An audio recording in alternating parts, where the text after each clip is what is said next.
Hey Bun, so we finally got our release date for patch 5.4 and it is next week. That's December 8th. We also got the new patch trailer, but I don't recommend watching it until you're completely caught up with the Shadowbringers story because it is a bit spoilery.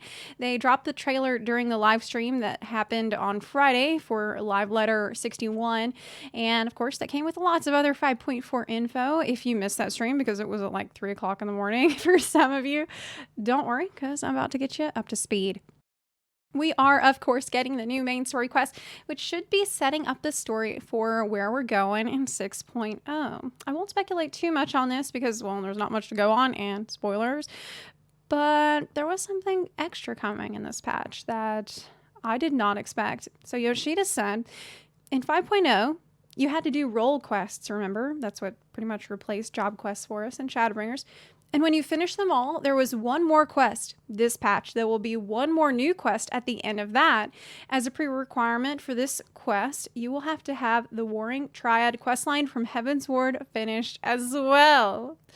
So think of the characters that you have interacted with as part of the Warring Triad questline and ask yourself if there's any loose ends that we need to tie up. Kind of made me wonder if we would possibly travel to Mericidia for 6.0, but it seems unlikely. Matoya's Relict is the new dungeon that will probably be a story dungeon. We do have a couple screenshots from Matoya's Relict, which you can see on the special site. One is of the furnace there in the middle of the library, and the other one is of some kind of a white droplet, some kind of a white substance, and you see piping in the background. It looks like a toilet, or it could be a sewer. Who knows what Matoya has going on in her relic. The new trial is Emerald Weapon, and they showed us a little bit of it. It takes place in Castrum Marinum, and we just saw like the location for phase 1. So we were inside of a hangar, and it has a fence. Yoshida was like, oh, this fence looks okay. That we know fences in Final Fantasy 14 are rarely okay. We could hear in phase 1 in the background the same music from Cinder Drift, but they said that phase 2 will be very different. So maybe phase 2 will have chicken soft tacos instead of beef soft tacos. Regardless, there's not much to go on besides the fact that black mages will suffer, as always, and drops in extreme will be weapons. Hopefully they will be less ugly than the Cinder Drift ones. The new raid, the new Savage raids are coming out, and that is going to conclude the Eden story. So it's Savage raids and normal raids are all dropping at the same time on 5.4. You have to have finished the 5.3 main story quest if you want to unlock the new raid. That is the current story quest. It's not the new story that's coming out with the patch, but the current main story quest. You need to be all caught up if you want to unlock the new raids on patch day. The special site has been updated with the new raid gear. In the middle, it looks kind of like Gaia's outfit, which is probably my favorite looking gear out of all. If you're not up to date with the Eden's raid story, you might want to skip this section here. I'm going to use chapters on this video so that you can easily do that. Yoshida said that the Savage difficulty will be pretty difficult. First and second floor are going to be as always, which is code for pretty easy, pretty accessible. But the third floor might act as a little prog stopper this time around. Gird your loins, bun buns. Yoshida showed us the first floor of the new raid, and to everyone's surprise, it looks like World of Darkness. The boss is Cloud of Darkness, and the music playing is Final Fantasy VIII, Don't Be Afraid. And Yoshida said that the story will tell you why it is that song in the background. He also said that this is different to the Cloud of Darkness we're used to. So it's either us traveling to the 13th shard on Eden like a magic school bus, or what I think is much more likely, we conjure up our memory of the Cloud of Darkness and restore the element of darkness to the empty. We did get some strange teasers about the fourth boss of this tier, so let me know what you think about this. Yoshida said, the fourth boss is designed by Nomura Tetsuya. And since Nomura was the lead character designer for Final Fantasy VIII, a lot of people thought the fourth boss would be Ultimecia. But then Yoshida said that the fourth boss will be a design no one has ever seen before. He said for PR purposes, we should be using the image, but we want the players to get the wow factor. It doesn't look too much like a character, in quote, like character. Don't expect too much FF8. It is FF14 after all. So I think the last comment implies that it's not going to be an FFA character, but that doesn't rule out influence and inspiration in the design. Overall, I'm kind of scratching my head because, like, what do you mean it doesn't look like a character?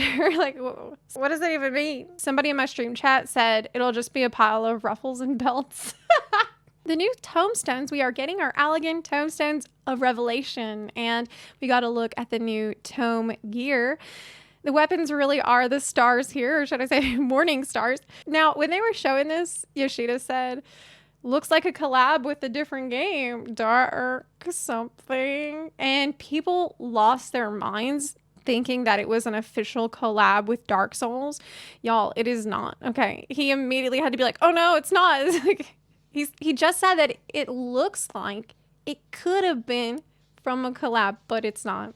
Oh well. For the job adjustments, nobody got the nerf bat. Dragoon, Bard, Scholar, and Red Mage will all get minor buffs, so stay tuned to the patch notes when they drop, as that is going to have all of the final information about nerfs and buffs and how much and what. As for the long-awaited monk changes, they changed Grease Lightning to a trait, and it no longer increases your damage dealt. So to make up for that, they buffed a bunch of other skills, and they made some other changes, like Six-Sided Star now has very high potency and gives you like a movement speed buff for 5 seconds or so. Yoshida played a bit of the new monk on stream, but he said he didn't really know what he was doing. That's okay, because I don't know what he was doing either. And I think probably everybody but the 5 people that play monk probably didn't know what was going on.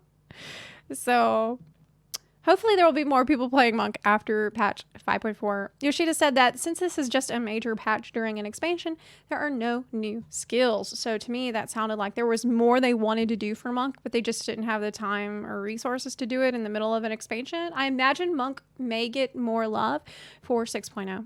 The blue mage will have the level cap raised to 70, so you'll be able to go and do store blood content like the Omega raids, though no word yet on whether you'll learn to fry chicken tenders there.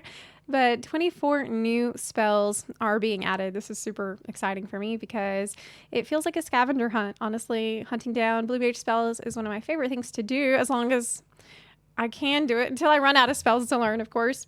You might want to make leveling up blue mage a priority right now, though, because it's going to be much easier to get these spells when everybody else is also trying to get them, and everybody's doing the trials together and doing the dungeons that you might need to learn spells in. If you wait too long and everybody has the spells already, it might be a bit harder. As a side note, the duty finder will be changed so that you can go into dungeons with an undersized party, but still keep level sync on. So if you're trying to learn blue mage spells more efficiently, you don't need to have a full party. You can go into the level 50 dungeon by yourself and sync down to level 50. They did show us 2 screens of upcoming spells. One was Ethereal Spark, which is cast by those crystal elemental thingies in the locks. And there was a kick that's gotta be from Suzaku, though. When he does it, I don't know, it kind of looks like Terrence and Phillip to me. Maybe it's just the angle of the shot, but I can't unsee that. Blue Mage is also getting some swanky new gear that looks like you're ready to pull a rabbit out of a hat. But that won't be necessary, so I'm pretty sure us rabbits can't wear those hats. I'm way out of the hat already. For crafting and gathering updates, fish eyes will no longer be required to catch fish. And it looks like they're going to be adjusting fishing so it is less hardcore and more accessible for new players. There will be 2 new ocean fishing routes added, and one screenshot seemed to show Idleshire in the distance. Ishgard Restoration will be finishing up in patch 5.41, just a little bit after patch day. And Yoshida said that the Skysteel tools will be very shiny. He asked the VFX team if they could add effects to the crafting actions, and they got to work, and the Skysteel tools will be very, very shiny. So if you fail a craft, it's going to be like failing light rampant.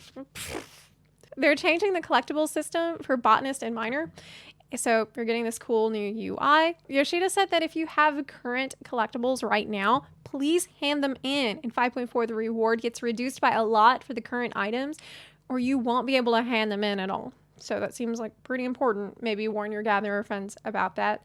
For ethereal reduction, the value will no longer be ranked based on purity. Now look, I don't gather, especially at the level where I would need to care about ethereal reduction. So this slide doesn't make a lot of sense to me. What I do know about ethereal reduction is that is how the crafters get that sand that they put in my DPS potions. But if the value is no longer ranked based on purity, maybe in 5.4 they'll start using dirty sand. Like, I don't know. Only buy rating pots from a reputable dealer. You'll soon be able to meld with a whole stack of materia in one click. So when over melding crafted gear, you will be able to waste buttloads of materia faster and more efficiently than ever. Explorer mode will let you wander around Shadowbringers dungeons that you have already completed. No monsters, just glam. You can cast LBs. You can bring up to 4 players. You can use mounts like the snowman that looks like our Starlight reward for this year. Fashion accessories you can use like the new angel wings that I so wish was a mount. But hey, if I'm a bunny and I have wings, does that make me a butterfly? They did show another mount that's chocolate, and it is from a JP only event. Other regions won't have a way to get it for now, which is pretty crap if you ask me. The new Unreal trial is Balalala. Balalala. Titan is gonna rock your world. Like, no joke. Yoshida said, tumults hit hard. I played this with rather good players from our battle testing team. I didn't remember this fight being this difficult. If you recall, they actually added Shiva first to the Unreal mode because they were worried that Titan would be too hard and would scare people away from Unreal. Yoshida said Shiva Unreal was a joke compared to this. He said that since this one is pretty difficult, it felt like we have another Savage floor. The new rewards are added. So as somebody that has done her fair share of complaining about the lackluster rewards for Shiva Unreal, I am very happy to hear this. Now I just hope that these rewards can only be obtained by defeating Titan and not for Shale on the market board. And I hope people aren't scared away by the difficulty of Titan.